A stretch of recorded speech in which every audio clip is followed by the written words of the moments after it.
matters.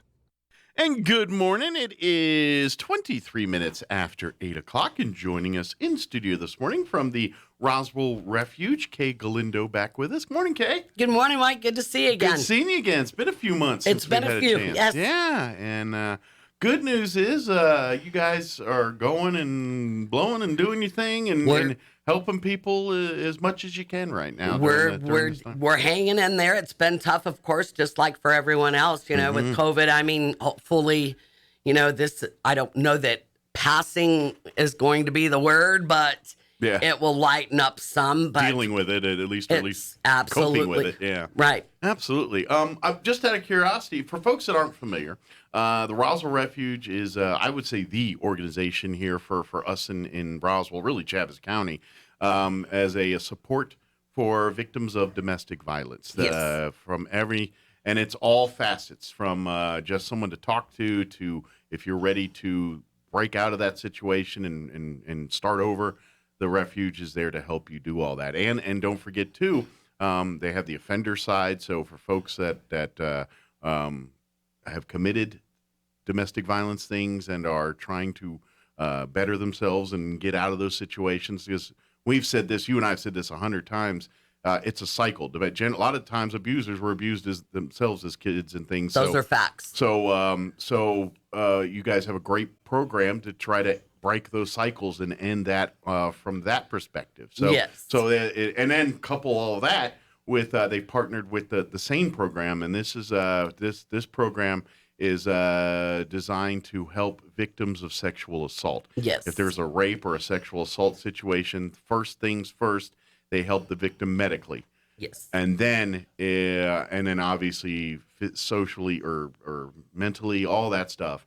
And then if the victim would like to press charges and collect evidence for criminal purposes, and then obviously set the table for treatment and things afterwards, the SANE program is involved with all amazing of that. Program. Kim Hansen does an amazing job.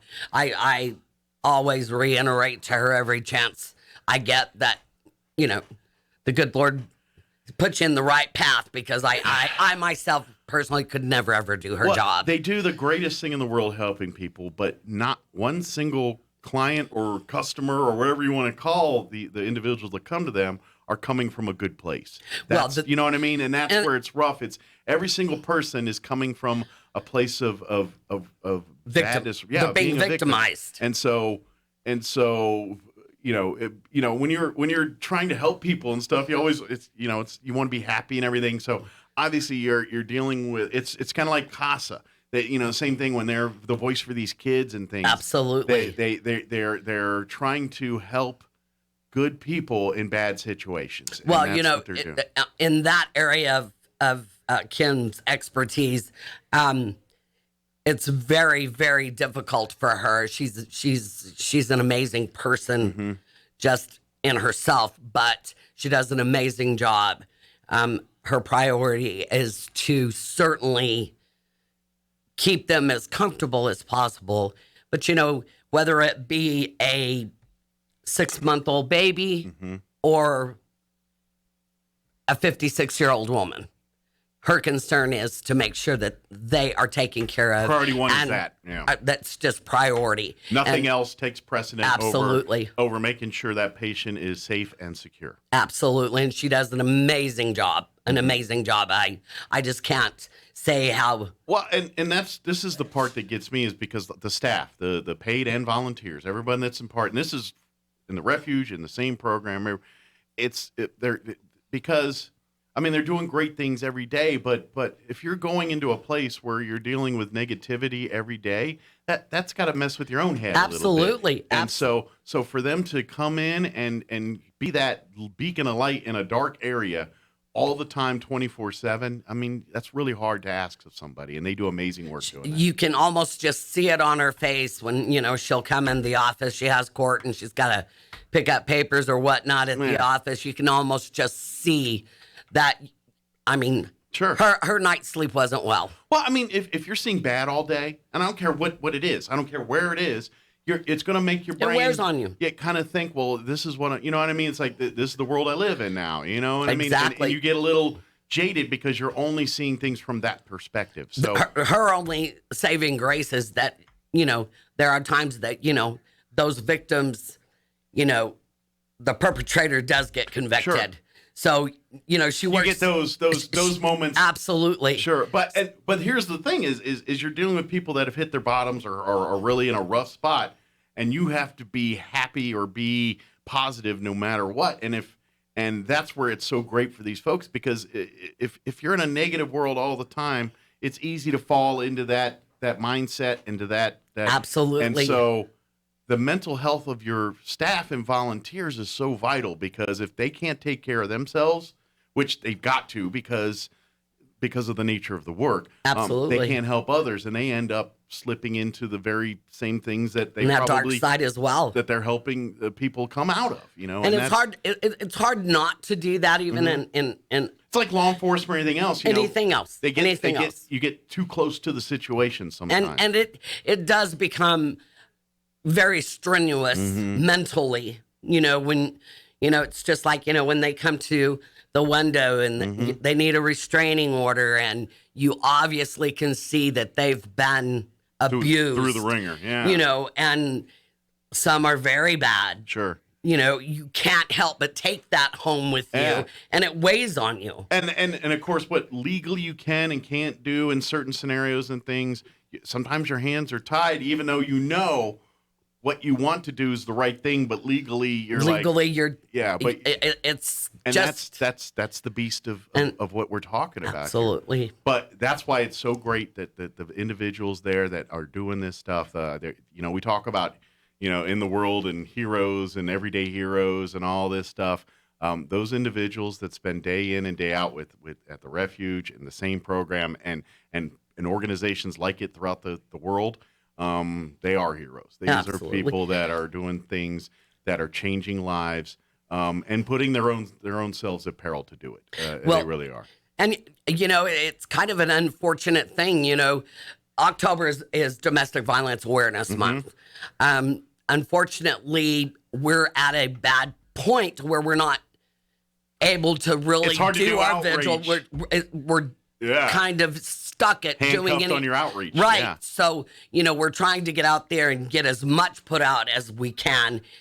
But understandably, people are very concerned with, the virus and so what I could tell people, like you said, October being Domestic Violence Awareness Month, and and that's what we want to raise awareness, and this is this is something maybe all of us need to think about, because whether you know it or not, I imagine every single person on this that's listening is impacted either directly or indirectly by domestic violence. It's as bad as cancer, where we talk about everybody knows someone dealing with cancer. Well, unfortunately, odds are very good you probably know someone, or you yourself are involved in some kind of domestic violence, or at least aware of some kind of scenario situation. Always. So use this month to remind yourself to educate people on this thing. There's a fine. We live in a great country, and freedom and your abilities to do things you want to, and having your abilities to do the things you want, that's very important and all that. But where that opens us up is the cost for some of that is that only works in a world where everybody's a good human being, and that's it's any form of government. I don't care what it is, but and most of us are. I mean, I believe humanity as a whole, we're all good people for the most part. There's a few exceptions or a few misguided people. We hope. Exactly, but use this moment to say, hey, I know things aren't my business sometimes, but when it comes to domestic violence, if something isn't stirring the Kool-Aid for you, your intuition is the best always best barometer of that. If it doesn't feel right, whatever, it's probably not even right. if you can't put your finger on it, you're just like, I can't explain it. But something's just not adding up. The way people are acting, it's not natural.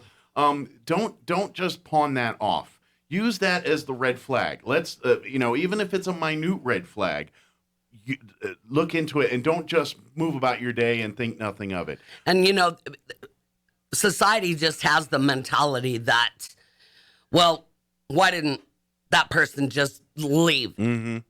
Well, if you don't understand what they're living in as far as being beat down, family threatened. Yeah.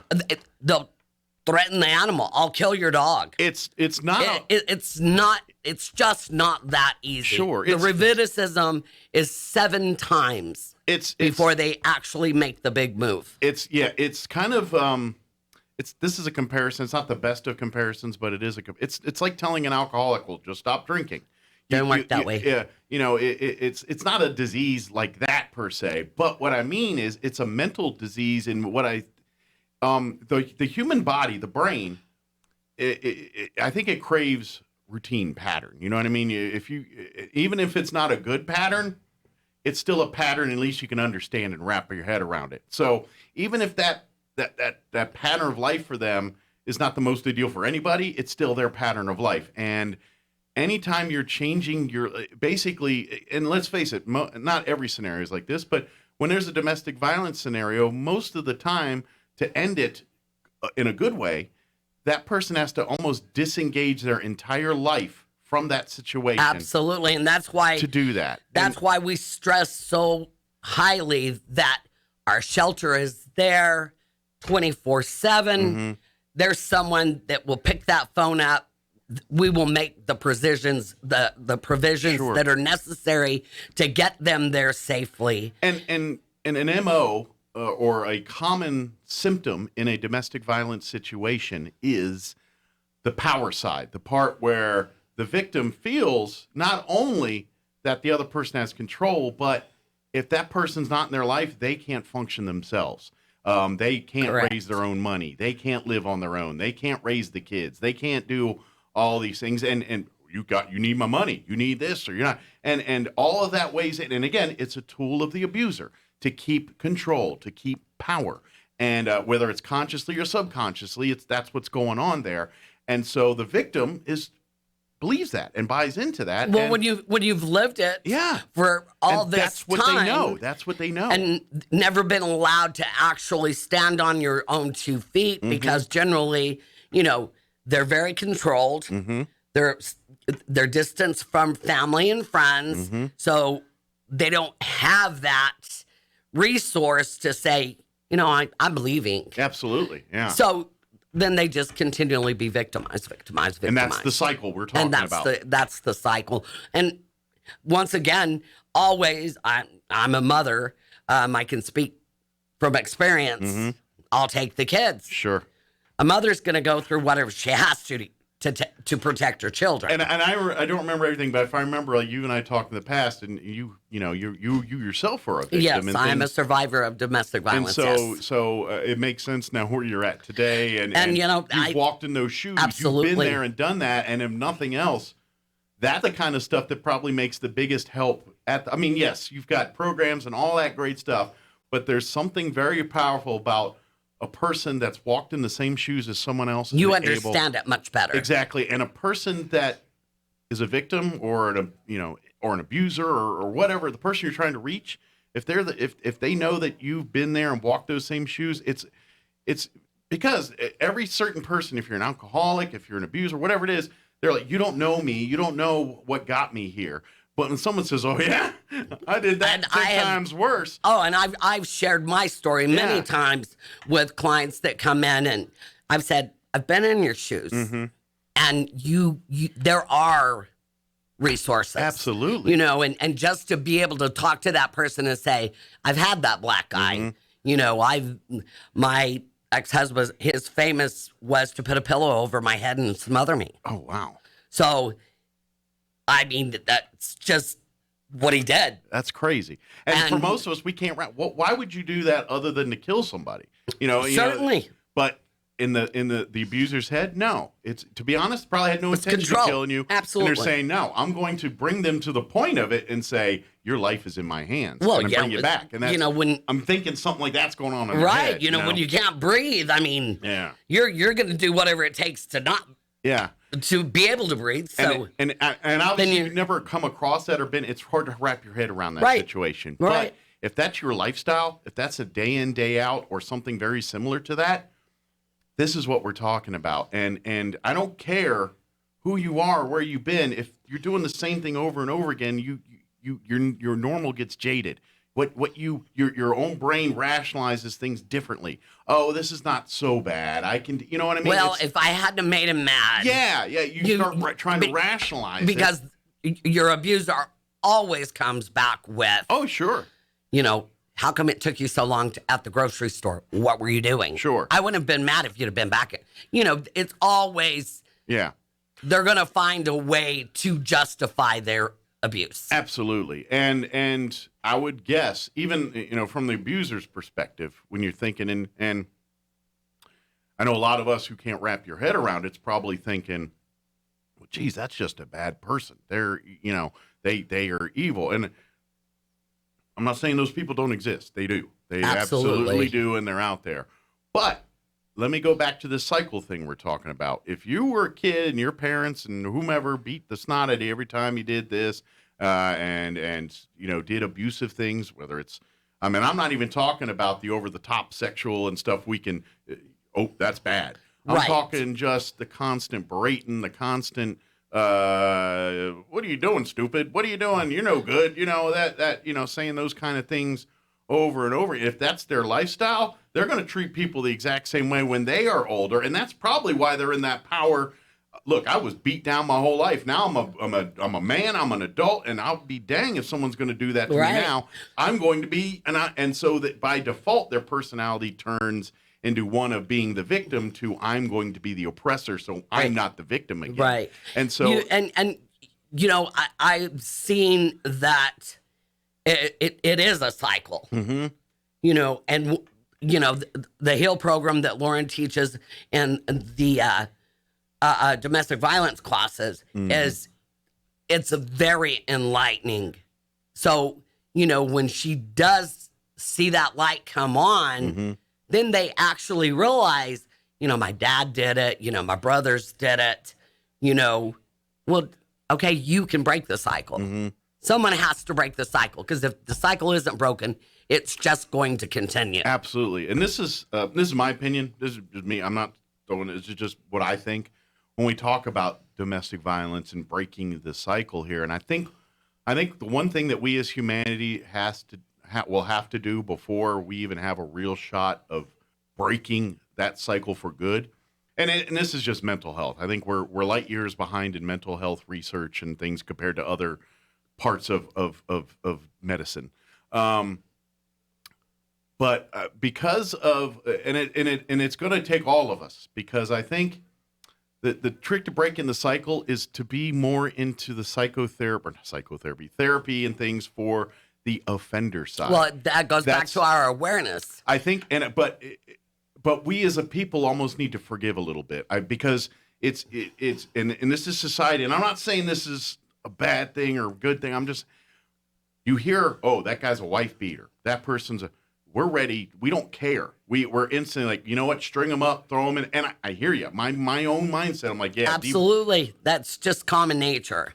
We got to get rid of that mindset. Because all that's going to do is make these people more defensive and more. It's kind of like backing someone into a corner. They're going to flee or fight, and these people are going to fight because that's how their mentality. That's their mentality. And so, to de-escalate that, to de-arm it, we almost have to put that stigma as a society and say, you know what? Yes, you're an abuser. You've done bad things, but that doesn't make you a bad person. We need to understand that and fix that. It's no different. And then I'm getting, like, I just watched a documentary on Netflix about it's a guy with multiple personalities, Billy Milligan. I don't know if he was a famous case in the 70s, 80s, yes, and everything else. And, he ended up raping and sexually abusing some college girls in the late 70s, early 80s. And then later on in the 80s, after some of his treatment things, there was some murders, which he probably ended up doing. But the trick was, it's like, yeah. And it's not a whole lot different than the same scenario here. We're talking, it's like, he's diagnosed. He really legitimately has multiple personalities. So, yes, what he's doing is heinous.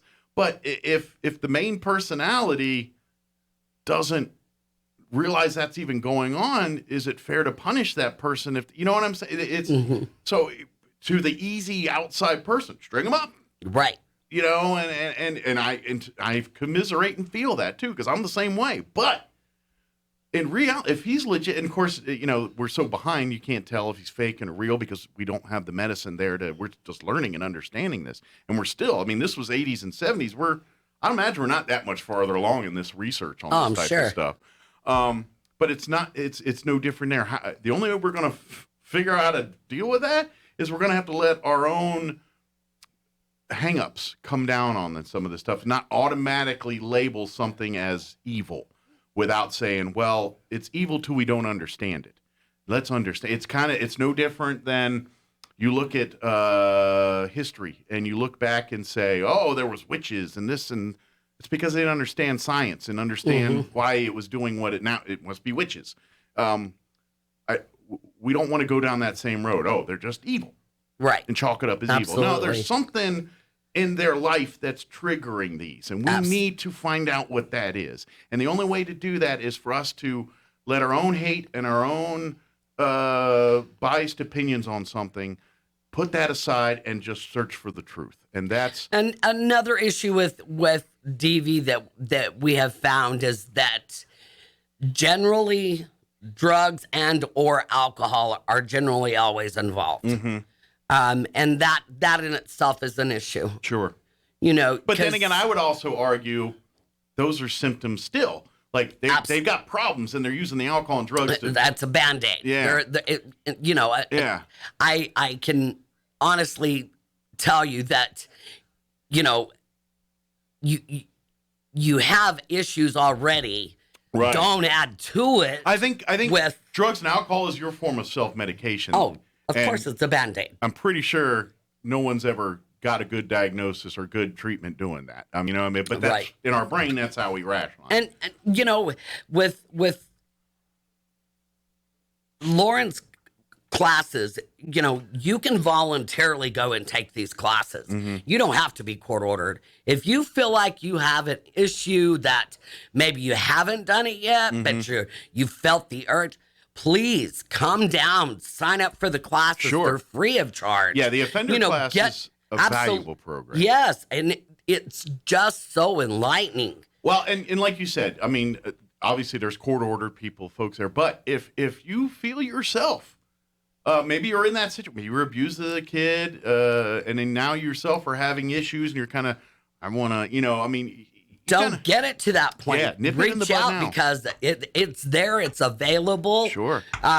You know, Lauren has her facilitators, but right now, just gonna put it out there while I'm with you. She's definitely needing facilitators, most especially male facilitators. Well, like the COVID world, everybody needs help right now. You know? Yeah, you know, it's everywhere. Yeah. But you know, we certainly are there at any time if someone, you know, needs anything. Lauren goes above and beyond. Absolutely. Her and all of her staff, they're just amazing. And the whole refuge umbrella is a success because of those staff. That's the main reason why. I mean, yeah, we got the generosity. People made great donations and all of that keeps those doors open. But that staff and those individuals that are part of the refuge, the SANE program, that's the real treasure. That's the real. That's the core of our organization. Yeah, that's what's making a difference every single day. Gonna shoot it out there too while we're on air. The shelter is in dire need of hygiene. Okay, family size hygiene, shampoo bottles, yes, soap bottles, body wash, lotion. Pajamas, undergarments, toothpaste, toothbrushes, things of that nature. Towels and linens are always in demand. That's always a. And like Kay said there a minute ago, family size. When you go out shopping for the toiletries and health and beauty products, think family size because these are things that go with them. Well, they're generally not going to be there overnight. Yeah, and they, like you said too, it's not a couple day thing. They could be there up to a month or 6 months or whatever. But anyway, they're going to be living there for a little bit. And, certainly. And so the big family size bottles are much better than the travel size. Now, if you got a bunch of travel size, bring them by. Absolutely. You guys partner with all the other nonprofits. The Homeless Coalition, absolutely. And so they can, you know, what you guys can't use direct they can use. So your Pastor generosity. Green, if he's just needing something Yeah. at And vice versa, Harvest too. Ministry, we always. If they have folks that need something, they send them your way Absolutely, too, and vice versa. Yeah, you know that of course our thrift store, all of our donations absolutely are our clients in shelter our first priority. Yeah, that's Kay's kind of your baby over there. That's my little baby. Yeah, we've revamped it. It's all brand new. It's you got to look for the purple door because purple's our color for shop. Right. Purple is for domestic violence. Teal, of course, is for sexual assault. Of course, if you're a Prince fan and that motivates you to come in. And there you go. Right. So be it. Right. But it's just amazing. We're going to, on the 16th of this month, we're going to kind of have end of the summer. Little close out. Little closeout deal. Okay. We're going to have hot dogs, chips and Coke for $3. Okay. It'll be from 9 to 2 on Saturday on the 16th. Awesome. And all the proceeds go back to the refuge baked goods. All of that goes back to the refuge. Absolutely. Everything certainly goes in. And I don't want to undersell this. You said you have baked goods. We're going to have baked goods. I didn't want to slip that under the radar. There's going to be baked goods. That's going to be some very good baked goods. We have some very good bakers in our organization. Yes. Pro tip. Earlier the better. Yes. Like what time's everything start? 9? 9 o'clock. Be there Saturday at 9 morning. for the baked goods. Yes. At 9:30, the slimmer pickings because the early bird gets the worm on the baked goods. We've actually in the times that we've done before, we've done very well. Good. So that always pans out. So. And of course, if you have items you'd like to donate or dressers, shop, of course. Right now, dressers are a huge necessity at the shelter. Okay, so if you got some dressers that you just been thinking about getting rid of, we would be so happy to take them. Yeah. I do want to mention a little something. We're so blessed to have people in the community that are so good to us. Chad Hamill in Hagerman, he owns Napa. He donated a battery to one of our clients yesterday. So I want to give a car battery. That's nice. I got him on the road again. Yeah, he was just more than willing to do that. So I just want to give a little shout out to Chad. They're amazing people, the Hemmels are. And I know we talked about all the great work the staff does, and it's very true. But the generosity of the community, that's making changes, not only physically with the addressing physical needs, but emotional as well. Absolutely. That's part of the therapy. Like I always tell you, Mike, some of our clients leave in the middle of the night, literally with the clothes on their back and 2 or 3 children, whatever the case may be. Exactly. So we've always got whatever they need to get them on their feet. The basics of life necessities. And now, tomorrow, we'll get you in, get you settled. Sure. And tomorrow, if you need something, Peggy's amazing. She always goes above and beyond to try to comfort them in the best way that we can. Absolutely. It's a hard situation, and, you're leaving your king-size bed to go into a room that no one. That's difficult in itself. Again. But it's a very nice place, and they've revamped the family. It's a family atmosphere. Shelter as well, and it's got some pretty color, and so it's trying to bring kind of homey, little homey atmosphere. Feel. Yes. Because don't forget, there's kids in the shelter. So don't forget about that kind of side too. I know we got the holidays coming up, so I know you're desperate for health and beauty and toiletries and things like that. Non-perishables are always a welcome as well. But we got the holidays around the corner, so when you start your toy shopping and Christmas shopping, please don't forget the refuge. Don't forget the teenagers too. I know a lot of people like buy little kid toys, which is awesome. Right. But think about some stuff that teenagers would like too, both boys and girls. They always like makeup and hair dye, and so we always gift cards Apple or Amazon cards are probably pretty good, popular. And we're gracious to everybody in the community, because without the community, we're a nonprofit. It's not happening. It's not happening. The doors will not be open. No, without there's graciousness of the community. Absolutely. We would not be Roswell Refuge. Yeah, so come shop the thrift store. Come see donate the store. To the thrift store. We're not taking donations right at the moment, Mike. Call ahead and ask. And I don't know exactly when. Okay. The only thing that that we're taking would be like household items, dishes, pots, pans, Dressers, those things, I guess, if you need dressers, those. things of that nature. But And then as the far toiletries and soaps and what have you. toiletries, but And as that's far not as really going to the thrift store. That's going right to the home for the people, the residents. Yeah. we always, as I've explained before, that's when they leave. Yeah. They've gotten an apartment. They need silverware. They get a shopping spree They through just get the to- thrift store. Absolutely. And that's where your partners come in too, because you're like, hey, I need something, but we don't have one here. Let me call the Humane Society thrift store or what's going on over And- at Rivers of Life or whatever, and seeing, hey, certainly. you got something over there. Hey, we need someone who needs this. You can, and that's where that community part comes in. Yeah. And you know, it's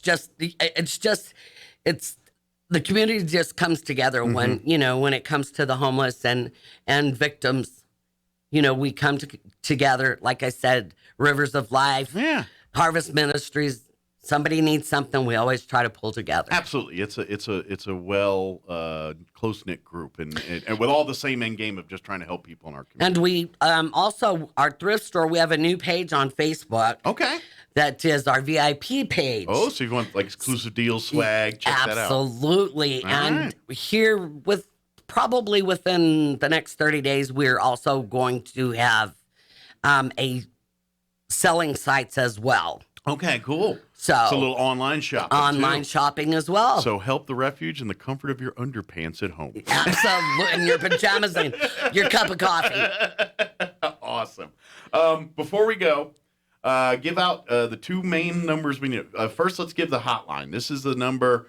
I'm always in trouble because I never know that. But I'll give you the number two. The shelter, Yeah, give me that's the number. Yes. And it's 575-627-8361. Very good. If you have questions about thrift store stuff or That's anything, 575-624-3222. call that number. The office number. That's got the anything admin else. office. If you have any other questions about, anything else not related to thrift store stuff, Yes. just questions about the program, questions about the restraining orders, all that. Yes. They can handle all that. For Yes. you there. They're at the admin. That's 1215 North Garden. Yeah, and then of course come by the thrift store, which is right in that Look area for the too. purple door. Come by the purple door. What's the hours for shopping there? 9 to 2 Monday through Friday. So come on by and come ready to walk out with an armload of stuff. Absolutely. Awesome. Did we get it okay? I think we did. Awesome. Well, thank you. I'll Good think seeing of you. something that I didn't remember, of course. About an hour from now. and you'll be like, No, oh, yeah. as soon as I get in the car. Oh, I should have said that. Yeah, pretty much. And we want to thank you for always having us on. Anytime. Love having We you guys. appreciate Love, you guys. what you guys do is an amazing thing, and more people should know about it. So And thanks to you, that happens. awesome. Well, we're glad to help. I can do that. That's my easy job as far as I'm concerned. Thanks so much for having us. We'll see you next time. Okay. Always. All right. 8:50.